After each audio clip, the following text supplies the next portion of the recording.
78 part 2, we left off at verse 19. What's important to know here is that a woman can bring people together, especially close friends or those who have a close connection with each other.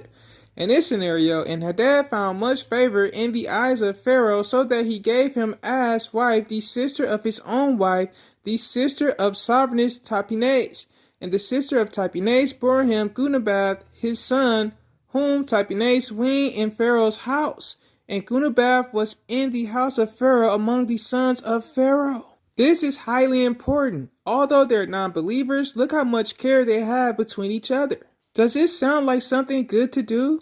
Does this show love and care between these individuals? Does this talks about the attractiveness or the affection that they have for each other before they got married? It was a decision made. And as we see in verse 20, and Gunabath was in the house of Pharaoh among the sons of Pharaoh. Did he treat him as if he was his own son? And we see in verse 21, and Hadad heard in Mizraim that David slept with his fathers, and that Joab, the commander of the army, was dead. And Hadad said to Pharaoh, "Let me go to my land." It's important to know and understand that non-believing men gain more courage and confidence within themselves when those who are supposed to be believers doing the right thing fall into sin. As we go back to verse 6, thus Solomon did evil in the eyes of, we have the name of God, and did not follow, we have the name of God, completely like his father David. And in verse 21, and Hadad heard in Mizraim that David slept with his fathers.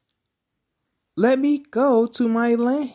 Does this illustrate how God protects those who follow his commands? As we go to Matthew chapter 12, verses 48 through 50, what does this tell you? As we see in verse 48, but he answering said to the one who spoke to him, "Who is my mother and who are my brothers?"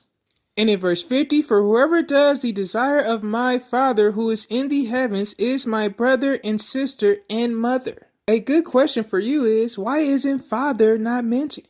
Those who claim to be believers and are dads here on earth, what does that mean for you? Chapter 28, verse 19, therefore go and make taught ones of all the nations, immersing them in the name of the Father and of the Son and of the set-apart Spirit. I encourage you to read the rest, and are these just adopting more brothers and sisters? I encourage you to read Exodus chapter 22, verse 21, Leviticus 19 verses 33 through 34, Deuteronomy chapter 10 verses 18 through 19, Zechariah chapter 7 verse 10, Psalms 119 verse 19, 1 Chronicles 29:15, 1 Peter 2:11, Hebrews 32:11-9-10,